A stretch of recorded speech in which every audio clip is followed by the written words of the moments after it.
We already tried to make this video the other day in the park, but we literally got shat on by giant birds. It's true.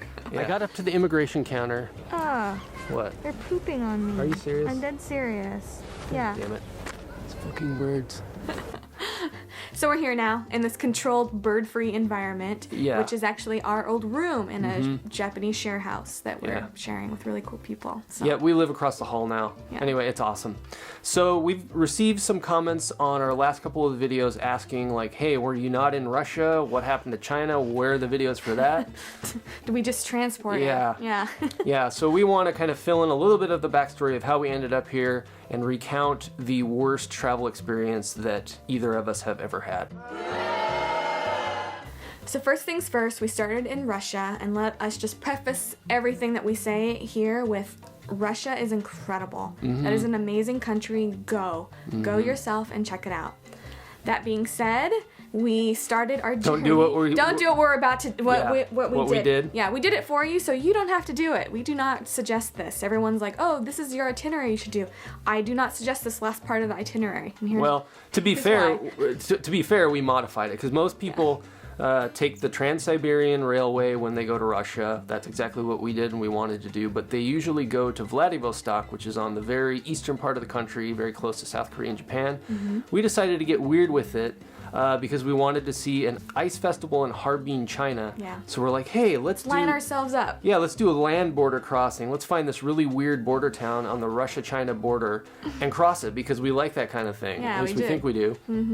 And then we can make our way from the Chinese side all the way to Harbin to see the ice festival. That was the idea. Right. So our journey to the Russia-China border began in the city of Irkutsk in Russia. Incredible city. It was amazing. We were there for only 2 days, but then we hopped a train, made our way to this border town called Zabaykalsk, I believe. We say Zabaykalsk. I scoured the internet looking for ways to do this crossing. Not a lot of information at all. No.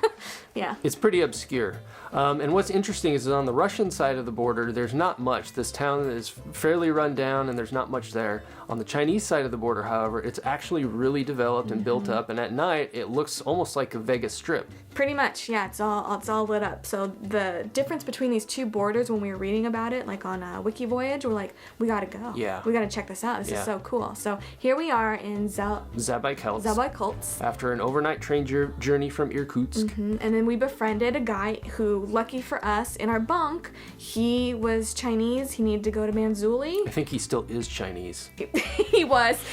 At what point did he cease being Chinese? Hopefully he's still Chinese. So he is a Chinese man working in Russia, and he was in our bunk, and we started talking, and we're like, hey, will you help us with this border crossing? We've never done this before. And he's like, whatever, I do this all the time. So we're like, okay. Awesome. Our luck is just fantastic, right? Well, to be fair, all that was said through phone apps. Yeah. He doesn't speak English. We don't speak Mandarin. Yeah, obviously. He speaks Russian and Mandarin. But it was really great, and he knew exactly, and he was super helpful. God, he was a sweet man. He's really nice, yeah. So when we arrived to Zabaykalsk, we got all of our crap, got off the train. He was waiting for us. He's like, hey, come this way. And so we walk across the tracks to the, of course, the improvised taxi guy, right? Yeah. It's always a taxi guy. The Mongolian taxi guy. The Mongolian taxi guy. In these types of situations, you always have the improvised Mongolian taxi guy or whatever taxi guy. We get in the taxi, and I thought that he was going to take us to the border. Me too. And really, that is not what happened. They took us to a building that looks like a border crossing building, but it's actually a building where you buy tickets for a bus that takes you to the border. Land border crossings, if you've never done them before, generally they involve a bus. You get on a bus. They take you to one border proceedings on one country and then across the border to the next border checkpoint, and then you go in. So we made our way to the Russian side of the border crossing. Everyone got off the bus, got in line. It was a big room, 2 lines, 1 border agent on either side. Very small little building. Yep. Very tiny. And I'm in line. I get up. It's my turn. I go to the guy, hand him my passport, and then he starts shuffling through first he looks at my passport, and then he looks at me, and he's like, why are you here? That's the look he had on his face. What are you doing here? So then he proceeds to scrutinize my passport, and I'm like, I expect this. But then he picks up the phone and gets on the phone. That I did not expect, and I'm like, fuck. That's when we knew things have changed. Yeah. When I really knew things had changed is when he motioned for me to get out of the line and stand off to the side. And I'm like, oh God. Lynn was behind me, so I'm like, okay, maybe Lynn will go up and show her, documents, and he'll realize that we're married and I'm not a terrorist, and he'll let me through with Lynn. Mm-hmm. And that didn't happen. No. He went through mine, scrutinize, on the phone, step out of line. So here we both are, stepping out of line. Yep. And after about 15 minutes, a very angry-looking Russian border He was so mean-looking. police guy. Yeah, he was literally just... I must break you. He was pissed. He was just scowling. He was really pissed. He came up, grabbed us. Well, he didn't grab us, but he's like, come with me this way. He still had... By the way, we didn't have our passports. They had our passports. Yeah, my one prized possession. Yeah. He's like, come with me. He takes us into a back room that has a jail cell in it. It has, in one room, another room, a interrogation desk with It was purple like walls. the gaudy purple, like Easter color walls. Yes. And I'm like, what is this? This is the weirdest thing. 2 seats, and then they motioned us to sit, and I'm like, oh my god. Yeah, I started freaking out. I started freaking out a little bit. I'm smiling at the whole thing, and I'm like, through my teeth, I'm like, Noah, don't say anything. This room is probably bugged. Stay happy. This is a big misunderstanding. So, yeah, that's how we're doing it. Inside, I'm flipping out. Yeah. No, I was completely freaked out. After about 15 minutes of sitting there being totally freaked out, a woman officer came in and motioned for me to follow her into the next room. Welcome into the big house. You'll never get away. And she proceeded to take not my fingerprints, but I guess my handprints, literally every inch. Square inch. This part. Every part of my hand, both hands. And then she Scans it into a computer. Yeah, it was a computer, just typing, all this shit. And then she has me basically do a mugshot. You stand like this, you stand like this. They have the height meter. There's a height behind me. meter on the wall. Yeah. And at this point, I started to think, I'm like, am I being arrested? It really feels like I'm being arrested. Yeah. Noah comes in. I didn't know this was happening. Noah comes in, basically white as a ghost, and his eyes are huge, and he's just like, I think I'm being arrested. And at this point, I'm like, okay, smile fades, my mask is off, I'm like freaking, I'm like, okay, on my app, my translator app, I'm like, call the embassy. Mm-hmm. I'm like, call the embassy now. Is there a problem? I need a translator right now. So I have this all up on my screen. I rush into this girl and I'm pointing and I'm like, all these things. I'm like, these are all the things. And I'm like, what's the problem? She's like, no, niet problema, niet. And I'm like, no problem? Really? This seems like a problem. Yeah. And I'm like, I'm pointing, I'm like, I need a translator. And she's like, okay. She has me put down my phone and I'm like telling her, I need a translator. And she's like, takes my thumb and starts scanning me. Now I have the whole thing and I'm doing the mugshot. Mm-hmm. I'm not holding anything, but in my head. That's how you do it in movies. Yeah, make it more dramatic. It's more dramatic in that way. That's how my mind remembers it. It's traumatizing. But so now I have the mugshot and then we get back into the room and we're just waiting. A guy finally comes in wearing a t-shirt. He doesn't look like a cop. He looks like just some random guy. Looks like he was on our bus. Yeah. But he comes into the room and sits down across from us, and we're like, thank God, somebody who speaks English. Yeah. And it was actually kind of cordial at the beginning. Mm-hmm. We kind of had a nice conversation, He's like, what's your name? I'm like, oh, you speak English. Yeah. I'm like, thank God, yay. Yeah. And then he's like, I asked his name. His name's Andrew? I think it was Andrew. I think it's Andrew. Yeah. But it started getting a little weird when I asked, so I'm like, hey, are we going to miss our bus? And he's like, oh, yeah, you're going to miss your bus. Heart sank. I'm like, oh my God. Yeah. Okay, Andrew, thanks. Yeah, so... Well, and then I asked him too, we're being nice. I'm like, so, Andrew, I'm like, what's happening? Is there a problem? Are we in trouble? Trying to be cool, keep it nice. And he goes, no, it's just Russian law. And I'm like, Russian law? And in my head, I'm like thinking to all the pages I've ever read of anyone ever being in Russia. I've never heard of this before. So of course I'm like, this is bullshit, but just go with it because we have no rights. What do we do? Yeah. So I'm like, okay, Russian law. And then, the niceties kind of fall by the wayside. And then he gets serious. He takes our passports, all of our mugshot information, and then he's like, puts the paper down, and then he's like, so where have you been in Russia? Mm-hmm. He's like, where have you been in Russia? You went to Thailand looking through our stuff? Mm-hmm. And he's like, how long? Where are you going to China? How long are you going to be in China? And then it's just like, mm-hmm. Super KGB stuff. It was really weird. It's like a movie. It was out of a movie. It was really weird. But honestly, now that I think back on it, the content of the questions were not as scary as the entire situation and the context. Right. Because what he was asking us, where we lived, our place of employment, things like that, that was just on the standard visa. Yeah. So I was just rattling off. I'm like, what did I say on the visa? And I'm da-da-da-da-da-da. And that's it. That was, but yeah, the context of this purple, I hate the color purple now. That room. My that God, I'll room. never forget that room.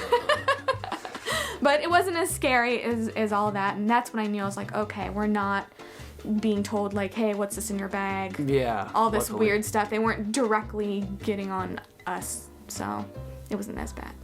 After we got done with this interview process, we had to actually sign these papers. Why, I don't know. I guess just verifying information that he collected from us. Mm-hmm. And then he released us into the, basically the lobby on the other side of the border proceedings. I was so glad to be out of that room. I was too, but we still did not have our passports. We had to wait for like another 10 minutes, and then that angry freaking guy came back and handed shoved it to us, and I'm like, okay, thanks. But then he pointed towards a bus that was outside of the little waiting area, because clearly we missed our bus. And This is a whole new people. And whole new batch of people. Whole new batch of people, and it was packed. When we went the first time with our people, our bus people. It was pretty chill. Yeah. I mean, it was madness, and there was Yeah. like 50 other people in that, I don't know, just full buses. So we're like with these new people. Yep. Yeah, and so we positioned ourselves near the front of the door because everyone was waiting basically for the doors to open so they could go get on the bus. And of course... Yeah, something you need to know about China and Russia, anything a door opens, there's no lines. It's a mad mob rush always. So and that's exactly what happened. Yeah. So I proceeded to grab the bags. I'm like, okay, I'm gonna grab the bags. I'm gonna put them in the bottom of the bus. While I'm doing that, Lynn, go on the bus and get us a seat. 2 seats. One for me, one for you. And so she runs off, does her thing. I'm putting the bags in the bag hold. I step onto the bus. And it's like total flipping chaos. Lynn is like literally pitched in battle in the middle of an altercation with this Russian chick. I'll let you tell. I'll have you tell that story. Yeah, this is okay. So Noah loves this part because when I'm trying to explain to him what happened, because he missed pivotal parts. What happened was while Noah was underneath the bus, I'm being pushed and shoved to get up the stairs on this bus. But then I find 2 seats right there, and I'm like, oh sweet, these are our seats. I put my bag down and then I sit in the other seat. And then I'm exaggerating because it's been so long and it's fun for the story. This monster Russian chick who was like bodybuilder status. She's not, but she comes up and she looks at me and she's like, hey, those are my seats. You know, she's motioning that. I don't speak the language. And I was like, no, they're not. My stuff's here and I'm here. These are not your seats. Sorry, lady. And she gets pissed. And then she takes my bag that's saving a seat and she picks it up and then she tries to throw my bag out. And I'm like, no, that's not happening. So me and her are doing this number with my bag for like a good, it felt like an eternity. Like an earthquake. Like Everyone always says it feels like an eternity. Oh, yeah, me and her struggling. I'm fighting with her over my bag. I finally take it from her. I put it on my lap, but I'm not moving. And now she's pissed. So she has 1 seat to her name. And now she's like, okay, now you gotta go. This is what she does. Noah will be me. Pretend that you're me. I hate this part. This is so fun. Go ahead. Okay, I'm this big Russian chick. Okay, ready? Uh-huh. I'm gonna be like, nyet, nyet. Yeah. Anyways, so she does that. I'm not moving. I'm saying, no, no, no. I'm like, nyet, nyet, no, no. What she does is she gets tired of doing this battle with me and trying to get me out of my seat. And then she sits down next to me because she gave up. It was the weirdest thing in the world. I'm like, really? Were we not just fighting a second ago? Tease, right? This bitch right here trying to get me. She literally put her hands on me to get me to move. And then, that happened. Really weird. It was really bizarre. Yeah, and while this is taking place, I kind of went up towards the front of the bus because I'm like, maybe I can find some seats, and I feel somebody punching my backpack, my Literally camera bag. punching, yeah. I turn around, it's this small Russian girl who thinks I'm gonna steal her seat that I didn't even notice, by the way. I'm just like, would you stop punching me, please? It was terrible. It was terrible because not only that, me and Noah flew under the radar pretty much. Up until this point. But now this bus of 50 people knew that we were the Americans, and now they're just on us. So this entire bus is like, hey, what's your name? Where are you from? Da, da, da. Like laughing, they're talking shit, they're making jokes about us. They're making jokes, but they're also being helpful. Yeah. And I didn't trust anyone. It was really weird. I was weirded out by the whole thing. It was the weirdest experience I think I've ever had because it was a combination of everyone on the bus teasing us and making fun of us, but also helping us because the whole process was very confusing. So it was really weird. It was bizarre, being but I didn't, hazed or something. Yeah, it was totally being hazed, but I didn't know who to trust. But I will never forget that old woman. She's like 70 years old, and after we were done with this motion, me and that chick, me and my new friend, she called me and she goes, just perfect English. And she's like, my friend. I'm like, yeah. I'm like pissed at everyone. I'm like, what? And then she's like, what is your name? I'm like, Lynn. I'm like just mad. And I'm like, it's Lynn. She's like, Lynn, my friend. I am glad you are here.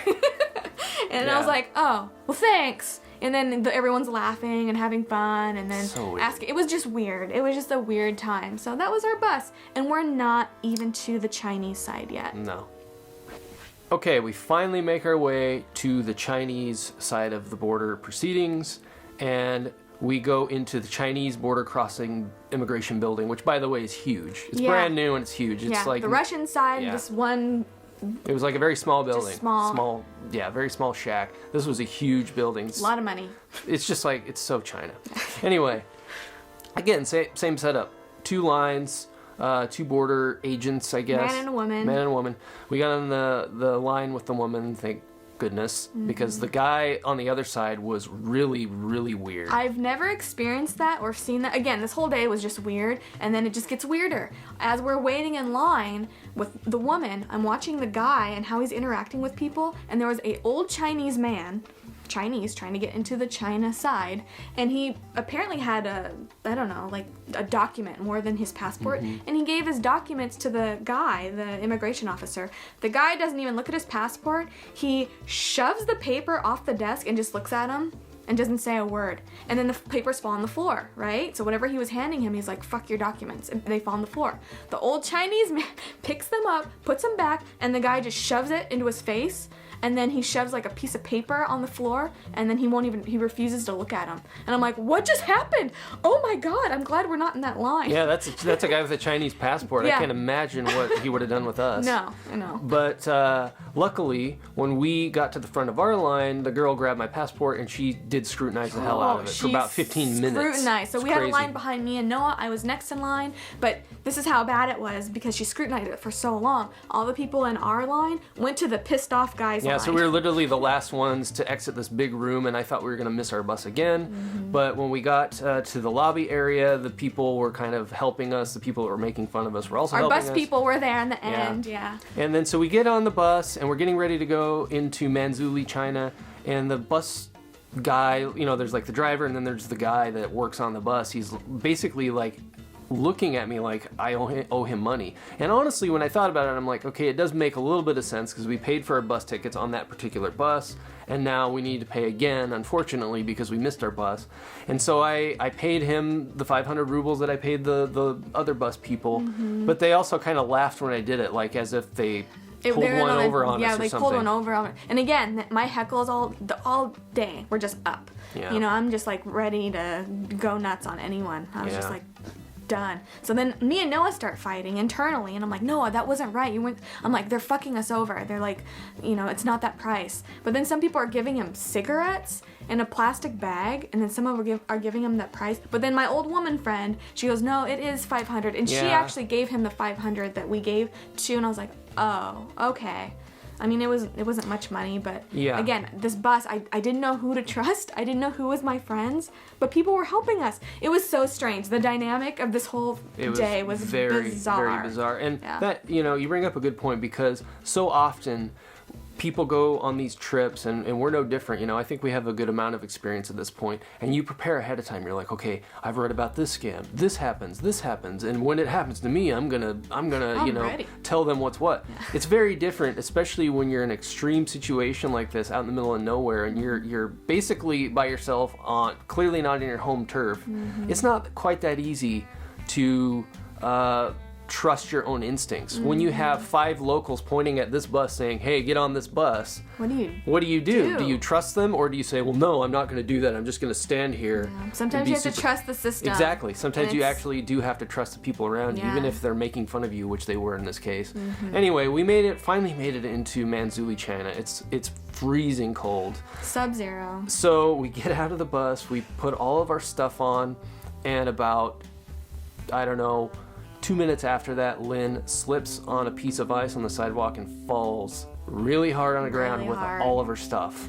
And the one thing that hits the ground, my freaking laptop. I just hear like crash. Yeah. And I was in pain, but at the same time, I'm like, my laptop. Yeah, we're not even at the hostel. Just this whole day was just so messed up. Yeah. In so many ways. Yeah. And it was crazy. So- I will say that now that we look back on it and we have some time to like separate ourselves from the situation, there were so many things that went right Yeah, that's a good that point. day. It was bizarre. For everything that went wrong, more things went right because we were here and we made it. Obviously, if it were the But other here we are way, in Japan, something so. crazy would have happened. But yeah, it was kind of a nightmare, I have to say. Yeah, And it's I'm hard to go through slightly the footage. traumatized Yeah. Still. It like brings up all these weird emotions. I'm like, oh, that was such a weird day. Moral of the story, I think, we won't ever do 2 back-to-back. 2 weird countries Weird like Russia and China. We did previously, I think the other far-flung border crossing we did was China and Mongolia.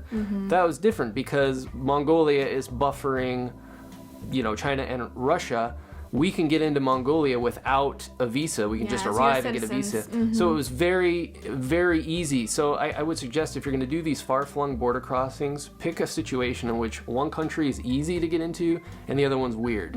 Or maybe both are easy. Don't do too weird and weird. Don't do too, like really difficult visa, really difficult 2 red countries. Yeah, That was tough. Yeah, it was tough, but it was a good experience. It takes a special type of personality to want to do that type of thing. So if you are one of those personalities and you want to try it, don't be afraid of our story. Just try it, because in the end, it did work out, even though we're kind of shell-shocked by the whole thing. Yes, but ultimately that's one of the stories that we had that we wanted to share with you. And yeah, we didn't find a wormhole somewhere. That happened. We did go through Russia. We did go through China a little bit, Which we'll talk about, and we want to go back and do those videos. So coming full circle, we're here in Japan. Yes, we have a lot of footage to cut about Russia and China, which we will do, but to be perfectly honest with you, now that we're in Japan, we have a lot of fun, interesting stuff that's going on here that I personally want to make videos about our life in Japan because it's turning out to be kind of cool. Yeah. So expect a lot of videos of just Japan mixed in with backlog Russia stuff as it comes out. It's It's going to be a little bit weird, but if you follow this channel for a while, that's how we roll. yeah, that's right. Accommodation here is far superior than anything else you will find in Siberia.